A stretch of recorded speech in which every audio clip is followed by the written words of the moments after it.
Check out our newest adventure here. 2017 Ridgeline, about 36,000 miles, about 3.5 years old. Put my foot on the brake and hit the start button, and nothing. So I'm assuming the battery is dead at this point. I'm gonna put my booster on it, my battery, just to see what happens.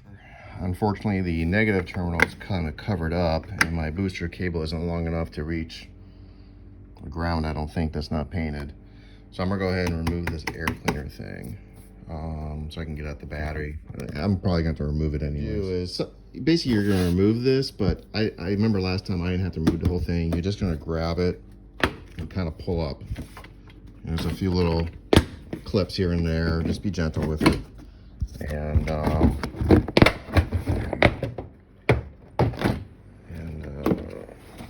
there you go.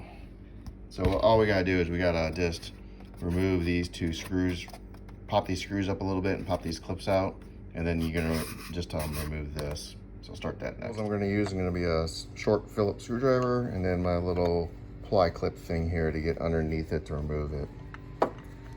And see if I can't get that demonstrated. Let's see here.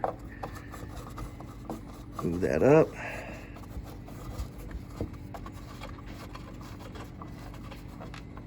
There you go.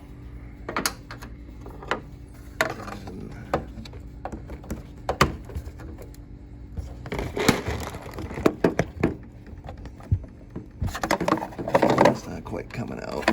Let's screw it some more. Oh, it looks like I can actually remove it. There you go. Tuck that away so you don't lose it. And then I should be able to just pry that up. There we go. And then you do that same thing to the second one. This.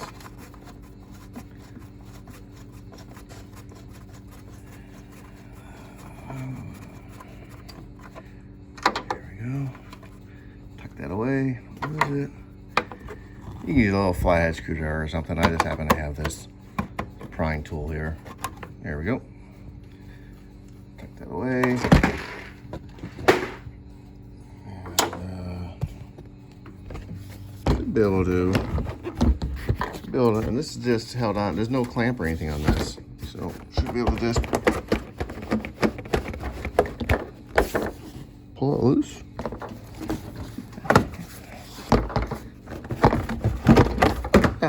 There you go. Comes right out. That side. And there's your battery. Right there. This sucker is not working. I'm gonna put a booster on it just to see if it starts right up. And see what happens. On it is a battery boost. It's only at 70%, but that should be enough. And I got the booster put on, green light. Everything's red, black to black. And we should see if it starts now. Break. Oh yeah, starts right up. So I got a bad battery, so I'm gonna work on getting this battery out now. Modern batteries go bad all the time. This thing's really small. I recommend you find something similar for emergencies, and it's a lot safer than jumping from another car and stuff like that with today's electronics. A few different ways you can do this. It's with a new car, it's good to kind of keep the battery going with all the electronics and stuff. I never know how a different vehicle is going to react, but they do make a USB battery type of adapter you can plug into your, not USB, but an OBD for your port connector by your knees to plug in. I think that's what the dealers use. I have a battery tenderer, a little bit older one. And I use that because I have an old car I work on, so it's right there. And so I'm gonna hook that up to the positive and negative before I remove the battery, and that's gonna keep, in theory, the electronics alive, any memory, navigation, throttle response, the history of my driving. I won't be worried about being lost. And I have them connected on the sides here. And then I'm gonna unscrew these two nuts here to remove the terminal. The bracket first, actually. So you're gonna want to get a deep socket, 10 millimeter, and that'll unhook it from there. And this probably comes off somehow, just pulling or something. I'll figure that out in a second. But there we go. I get that unhooked first. Okay. And you just unscrew it, and you might be able to. I would remove the nuts. Just be careful not to drop anything. It came right off. I just stored it up there, and this side became loose. And I didn't even need to unscrew it. So off it goes. And oh, that's the fan that everyone talks about. So when the battery gets over a certain temperature at a certain speed, like I think it's 140 degrees and less than 25 miles per hour, this fan goes on to cool the battery to lengthen the life of the battery. Can't say I've ever heard it go off, but I'm sure it works fine. Millimeter nut on these. Again, these you don't remove, you just kind of loosen them, and then you'll see they'll come loose like so.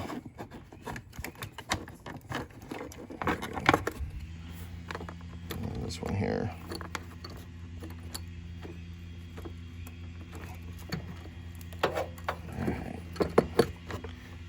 Thing I always do too is I was worried about the battery terminal. I always throw a little rag over the positive just to make sure it doesn't touch nothing.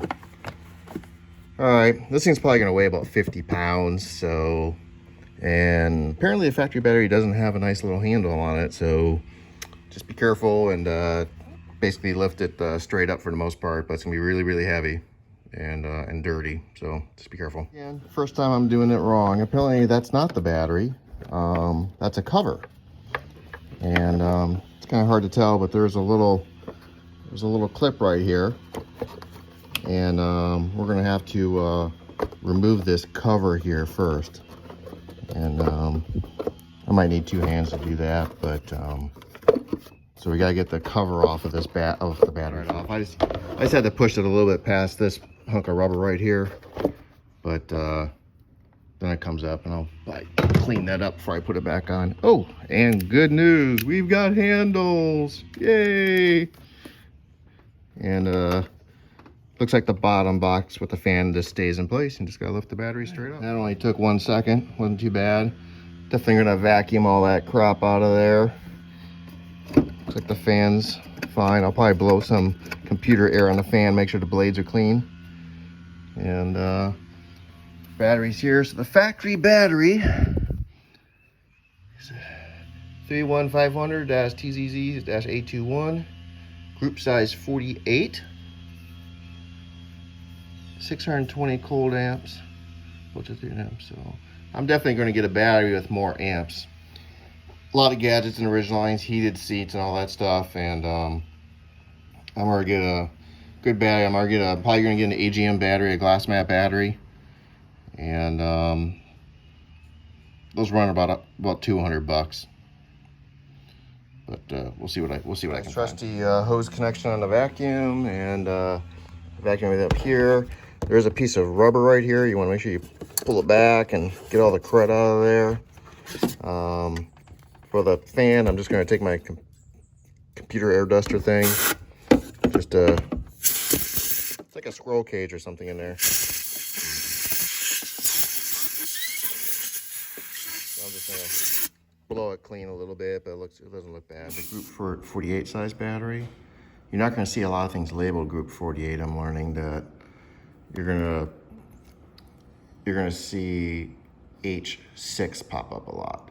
And apparently that's a factory fit size for our battery. So if you see H6, don't panic. Battery tender was working, so I hooked a low voltage thing up to the negative, put it on the positive, and I am feeding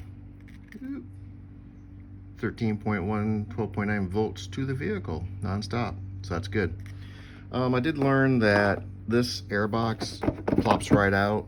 All you gotta do is unclip this electrical connector, and it'll come out if you want to do a little bit more of a deep cleaning.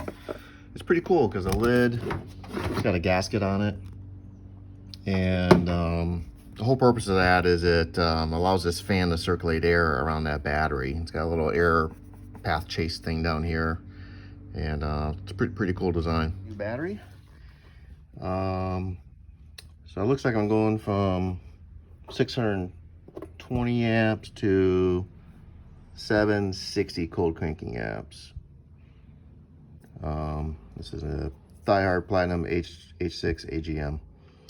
So should work good. The funny part is I put the core battery in my daughter's vehicle, and yeah, that battery's dead too, but that's a different story. Right, so I have a standard battery cleaner thing. I always scuff these up a little bit, and I may wipe it down a little bit with some cleaner, but just clean it up a little bit, and then you take it apart, and then you put this part, and you put this part into here, and you clean up the inside of those posts. I tuck these things to the side a little bit, back here, dropped right in. It's not wiggling around too much, so it's a good fit. Put these handles down. So you do not hook it up yet. You gotta put that cover back on. So that's the next step. So you're gonna have to fight around these posts and get that cover back on and get it clipped in place. But yeah, it looks good. Like a good fit. Once you get it past these posts, it just slides right on. No worries there. And I'm gonna go ahead and attach the posts first, and then I'll put the bracket back on. Get the positive on. So you're just gonna push it down, line it up, and then get your wrench out and tighten these down. They don't need to be super tight. They're just lead posts or whatever, but you want to make sure it gets snug. Now it's safe to remove my battery tenderer, because I've got some volts now. You could actually leave it plugged in if you wanted to give the battery a little bit of a charge, but I'm sure it'll be fine. And then we'll put the clamp on there. Shove it down there, and you stick it through the little hole at the bottom, and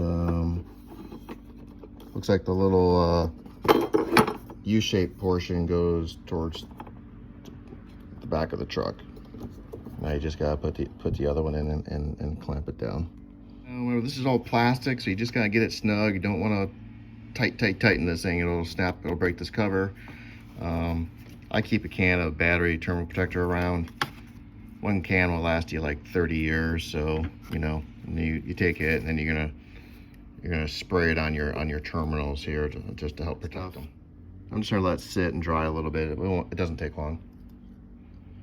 And then next up, I'm probably gonna do a test start of the vehicle, which I'm sure will be fine, before I hook the air cleaner port thing back up. I'm gonna slide this battery protector cover over, and then don't forget this thing. Slide that over to post, and that should be it for the battery. Let's give it a test start. See what happens.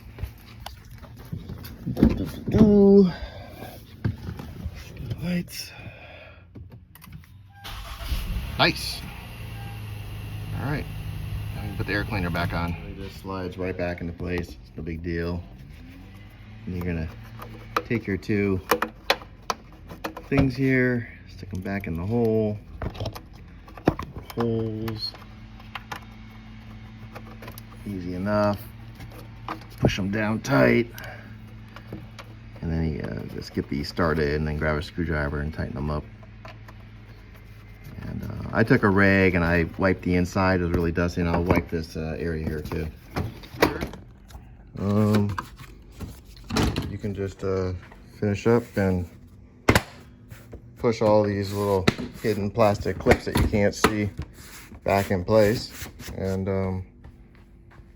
you're all done for another probably 3 years.